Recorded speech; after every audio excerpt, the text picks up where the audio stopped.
Hello, नमस्कार, आदाब व सलाम। मैं हूं असद मिर्ज़ा, हाज़िर हूं आपके पसंदीदा प्रोग्राम विश्व दर्पण के साथ। आज के प्रोग्राम में हम आपकी फ़रमाइश जो कि कमेंट्स के ज़रिए हमें मौसूल हुई है, हम एक मरतबा फिर रूस और यूक्रेन जंग और उसमें ईरान और अमेरिका के रोल के बारे में आपको कुछ मालूमात मुहैया कराएंगे और आखिर में आपको ये भी बताएंगे कि क्या वजह है कि रूस बड़ी तादाद में ईरान से असलहा या हथियार ख़रीद रहा है। लेकिन सबसे पहले हम आपसे गुजारिश करेंगे कि अगर आपने अभी तक हमारा यूट्यूब और फेसबुक चैनल सब्सक्राइब नहीं किया है तो उसे फ़ौरन सब्सक्राइब करें और बेल का बटन दबाना ना भूलें, ताकि जैसे ही हमारे वीडियो यूट्यूब और फेसबुक पर अपलोड हों वो फ़ौरन आपके इनबॉक्स तक पहुंच सकें।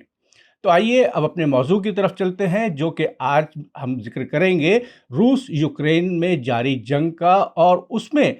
ईरान और अमेरिका के रोल का। दरअसल 3 नवंबर को CNN ने एक खबर शाया की थी जिसके मुताबिक ईरान रूस को मजीद हथियार और ड्रोन्स की सप्लाई करेगा। इसकी खबर सबसे पहले वॉशिंगटन पोस्ट ने भी दी थी, लेकिन वॉशिंगटन पोस्ट की रिपोर्ट में इस हथियारों के फ़रोख्त के बारे में ज़्यादा तफसील मुहैया नहीं कराई गई थी। सिर्फ ये कहा गया था कि रूस ईरान से और हथियार ख़रीदेगा। लेकिन CNN की रिपोर्ट में साफ कहा गया है कि ईरान अब रूस को 1000 शॉर्ट रेंज यानी कम मार करने वाले मिसाइल्स और साथ ही साथ 450 या 450 ड्रोन्स या अनमैन्ड एरियल व्हीकल्स सप्लाई करेगा। और ये सब चीज़ें दरअसल रॉयटर्स ने 18 अक्टूबर को भी ये खबर दी थी, जब ईरान के फर्स्ट वाइस प्रेसिडेंट मोहम्मद मुकबर और ईरानियन रिवॉल्यूशनरी गार्ड्स के 2 आला हुक्काम और साथ ही साथ सुप्रीम नेशनल सिक्योरिटी काउंसिल के एक आला अफसर मॉस्को में मौजूद थे। उस वक्त रॉयटर्स ने ये खबर दी थी कि 6 अक्टूबर को ये मुआहदा ईरान और रूस के दरमियान अमल में आया था और इसमें वक्त के साथ साथ तरमीम होती रहेगी या इसमें एक्सटेंशन होता रहेगा और साथ ही साथ में हथियारों की तादाद जो है वो भी बढ़ती रहेगी। अब जो हमें बिल्कुल लेटेस्ट खबरें मिली हैं उसके मुताबिक इस वक्त ईरान 2 तरीके के बैलिस्टिक मिसाइल्स जो कि कम दूरी की मार कर सकते हैं और जिनके नाम फतेह और जुल्फ़कार हैं, वो रूस को सप्लाई करेगा। रूस ये मिसाइल्स ईरान से इसलिए ख़रीद रहा है क्योंकि अव्वल तो ये कम दूरी तक मार करने वाले हैं और साथ ही साथ उसको ऐसा कोई ख़तरा नहीं है कि ये मिसाइल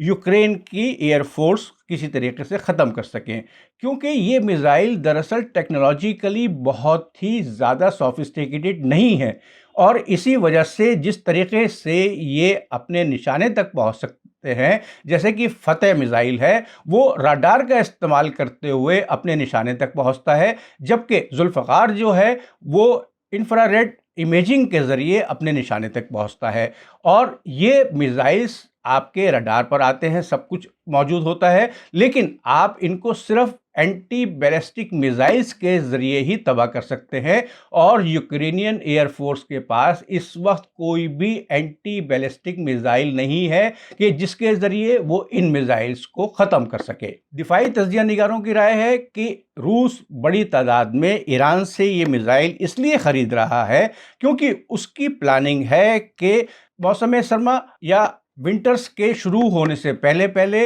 वो यूक्रेन के पावर प्लांट, उसकी फ़ौज के कमांड एंड कंट्रोल सेंटर्स और उसके अलावा लॉजिस्टिक्स सप्लाई के ऐसे सेंटर्स और ऐसी स्टोरेज फैसिलिटीज़ को इतनी बुरे तरीके से तबाह कर दे कि यूक्रेन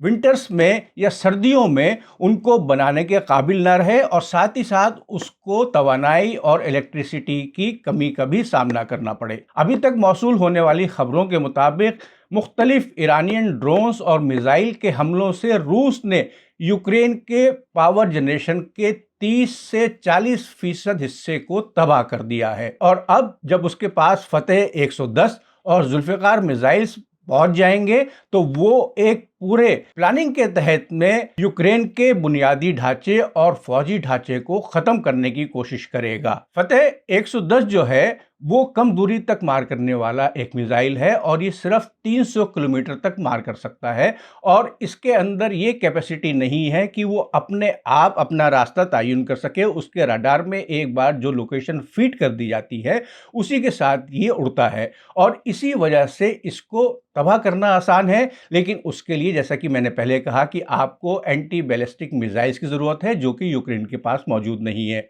दूसरे जुल्फ़िकार जो है उसकी रेंज 700 किलोमीटर तक है और इसको भी एंटी बैलिस्टिक मिसाइल से ही ख़त्म किया जा सकता है। तो आइए अब ज़रा ये नज़र डालते हैं कि आखिर क्या वजह है कि रूस इतनी बड़ी तादाद में ईरान से मिसाइल्स,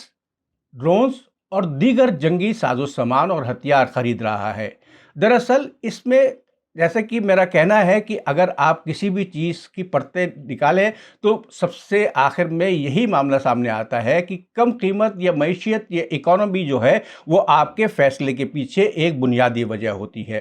तो ईरान से हासिल करने वाले मिसाइल्स और ड्रोन इतने कम कीमत के हैं कि रूस को उनको अपने यहाँ प्रोड्यूस करने की बजाय ईरान से ख़रीदना ज़्यादा मुनासिब लगता है। इसके अलावा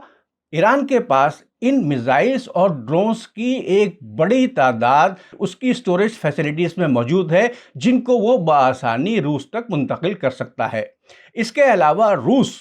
अपने जो टैक्टिकल और एडवांस्ड बैलिस्टिक्स मिसाइल्स हैं जैसे कि इस्कंदर मिसाइल, और जो इस्कंदर भी ईरान की तरफ से ही रूस को हासिल हुआ है, वो उनको कम इस्तेमाल करने की कोशिश कर रहा है क्योंकि इस्कंदर मिसाइल जो है वो एक दरमियानी दर्जे की दूरी तक मार कर सकता है, यानी कि वो 1200 से 1500 किलोमीटर तक मार कर सकता है। और इसके साथ ही साथ ये दोनों मिसाइल जो इस वक्त रूस ईरान से हासिल कर रहा है ये किसी भी व्हीकल के ऊपर नस्ब किए जा सकते हैं या ट्रक पर नस्ब किए जा सकते हैं और इसकी वजह से इनकी मोबिलिटी या इनकी आमदरफ्त पे आपको बहुत आसानी से कंट्रोल करके आप इनको ऐसे इलाके में भी भेज सकते हैं जहां बआसानी कोई टैंक या दूसरी चीज़ें नहीं पहुंच सकें और वहां से ऊंचाई से आप इनसे अपने दुश्मन के ऊपर हमले कर सकते हैं। तो आइए अब एक नज़र डालते हैं कि जो हालात बन रहे हैं उसमें अमेरिका का इस जंग में अब क्या मौक़िफ़ होगा, क्योंकि नाटो के स्पोक्स पर्सन ये पहले कह चुके हैं कि अगर यूक्रेन की हार इस जंग में होती है तो वो दरअसल नाटो की हार होगी। तो इस पस मंज़र में अगर इसी तरीके से रूस ईरान से हथियार हासिल करते रहे और यूक्रेन के ऊपर ऐसे शदीद हमले करते रहे जिससे कि उसका बुनियादी ढांचा पूरे तरीके से ख़त्म हो जाए, तो फिर अमेरिका का क्या रिस्पॉन्स होगा, आइए इस पे नज़र डालते हैं। इसमें सबसे पहले तो यह है कि अमेरिका ईरान में ईरान के मिलिट्री स्टोरेज फैसिलिटीज़ के ऊपर हमले करा सकता है, जैसे कि हमने आपको पिछले एपिसोड में बताया था कि उसके अनमैन्ड एरियल व्हीकल्स जो कि समुद्र के रास्ते भी और ज़मीन के रास्ते भी रूसी पोजीशंस पर हमला कर रहे थे, वो ईरान पर हमला करने के लिए इस्तेमाल किए जा सकते हैं। इसके साथ ही साथ अगर वो चाहता है कि वो बराह रास्त इस जंग में शामिल ना हो तो फिर उसे यूक्रेन को एंटी बैलिस्टिक मिसाइल्स मुहैया कराने होंगे या दूसरे ऐसे दरमियानी दर्जे या कम दर्जे की मार करने वाले मिसाइल्स जैसे कि हिमार्स मिसाइल हैं वो यूक्रेन को मुहैया कराने होंगे। इसके अलावा अमेरिका अपनी तरफ से यूनिलैटरली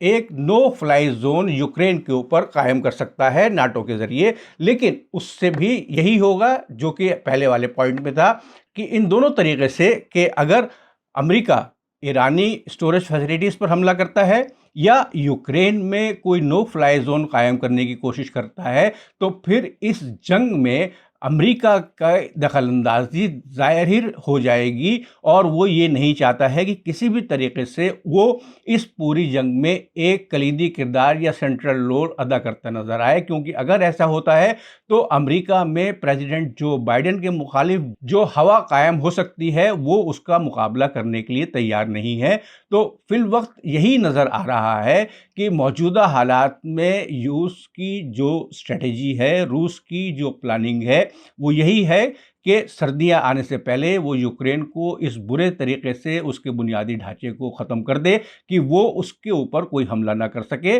और इस दरमियान सर्दियों में रूस की फौज ज़मीनी सतह के ऊपर यूक्रेन के ऊपर अपने हमले जारी रखे या फिर ये लड़ाई ख़त्म होने के इम्कान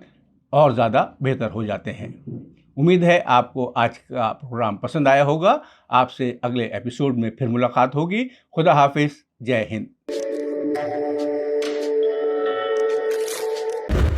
मीडिया स्टार वर्ल्ड के और वीडियो देखने के लिए हमारे चैनल को सब्सक्राइब करें और सीधे नोटिफिकेशन पाने के लिए बेल आइकन दबाएं। और अगर हमारी खबर सच्ची और अच्छी लगे तो अपने व्हाट्सएप, इंस्टाग्राम, फेसबुक और ट्विटर अकाउंट पर ज़रूर शेयर करें।